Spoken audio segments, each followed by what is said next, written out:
মাননীয় আদালত, এই মামলাটি একটি আবেদনের প্রেক্ষিতে দীর্ঘ 11 বছর পর সরকার সদয় হয়ে আদালতে বিচার কার্যের জন্য প্রেরণ করেছেন।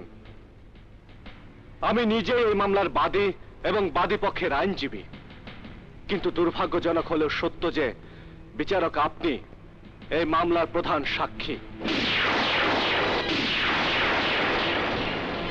তাই আমি কর্তৃপক্ষের কাছে আবেদন করে অন্য বিচারকের মাধ্যমে বিচার কার্য সম্পন্ন করার অনুমতি নিয়ে এসেছি।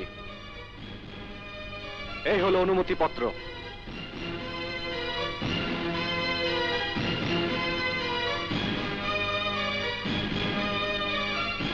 মিস বিনা,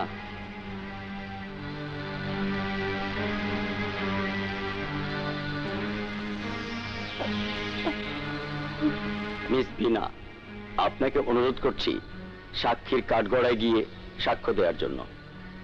ইয়েস স্যার।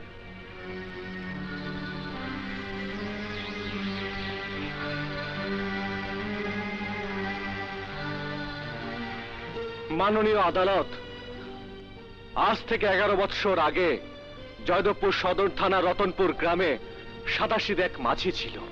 তার স্ত্রী, এক কন্যা, এক পুত্র সন্তানও ছিল। মাঝির নাম জয়নাল মাঝি। তার মেয়ে খুশিকে বিয়ে করার প্রস্তাব দিয়ে স্ত্রীর মর্যাদা দেবার আশ্বাস দিয়ে সেই গ্রামের সাদেক আলী খানের পুত্র নাদের খান তার সতীত্ব কেড়ে নেয়।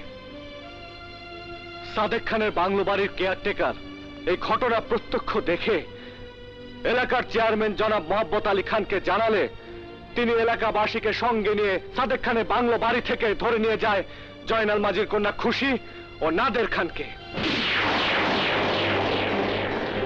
মাননীয় আদালত, যে স্থানে বিচার হচ্ছিল সেখানে গিয়ে সাদেক খান সুকৌশলে জয়নাল মাঝির মেয়ে খুশিকে তার ছেলে নাদের খানের পুত্রবধূ হিসেবে গ্রহণ করে জনমনের বিষয়টিকে ধামাচাপা দিয়ে ফেলে। এলাকার জনগণকে বোঝানোর জন্য নাদের খানকে তার স্ত্রী সহ জয়নাল মাঝির বাড়ি পাঠায় বড় বড় মাছ, মুরগি আর খাসি দিয়ে। এলাকার সহজ সরল জনগণ এই দৃশ্য দেখে সাদেক খানকে ভালো লোক হিসেবে গ্রহণ করে। সাদেক উকিল সময় সুযোগ বুঝে মাঝিকে তার বাড়িতে দাওয়াত দেয়। তারপর মহামান্য আদালত, এখানে বিষ আছে। আজ রাতে আপনাদের দুজনকে এই বিষ খেয়ে মরে যেতে হবে। এসব আপনি কি করতেছেন?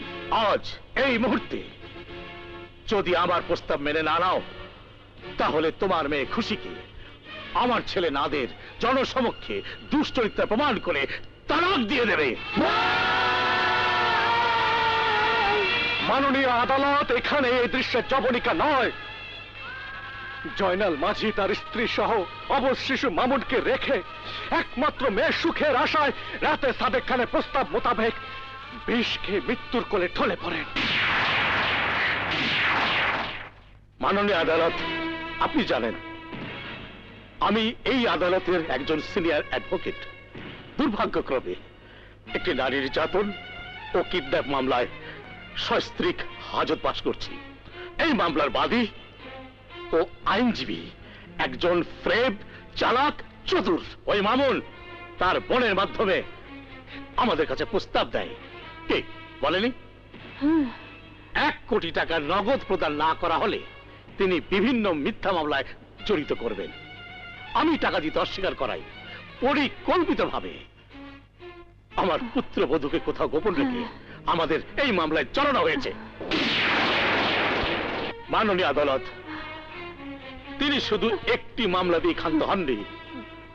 আজ থেকে 11 বছর আগের একটি আত্মহত্যাকে হত্যা মামলা সাজিয়ে আমাদেরকে আজ আসামির কাঠ গড়াতে দাঁড় করিয়েছে, যার কোনো সাক্ষী প্রমাণ কিছুই নেই। অবশ্যই সাক্ষী প্রমাণ আছে, এবং এই সাক্ষী বাইরের কেউ নয়। সাক্ষী স্বয়ং আসামির একমাত্র মেয়ে মিস বিনা, যিনি আমার কাছে স্বীকার করেছেন তার বাবা এবং মা জয়নাল মাঝি ও তার স্ত্রীকে বিষ খেতে বাধ্য করেছে। অবজেকশন মিলর্ড, আমি এই ধরনের কোনো কথাই বলিনি। সম্পূর্ণ মিথ্যে, বানোয়াট এবং ষড়যন্ত্র।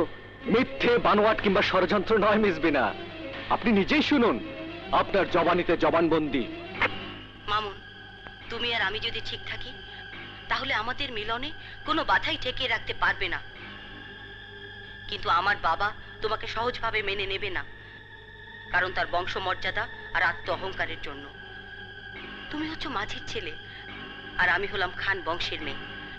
তাছাড়া তাছাড়া তুমি হয়তো জানো না, আজ থেকে বহু বছর পূর্বে তোমার বাবা আমাকে বিষ পান করিয়ে হত্যা করেছিল আমার বাবা।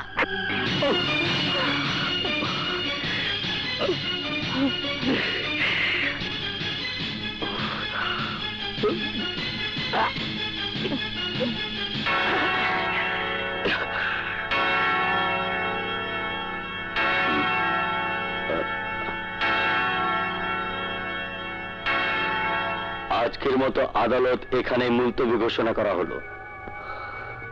সেই সাথে আসামিদ্বয়কে পুনরায় হাজতে প্রেরণ করা হোক।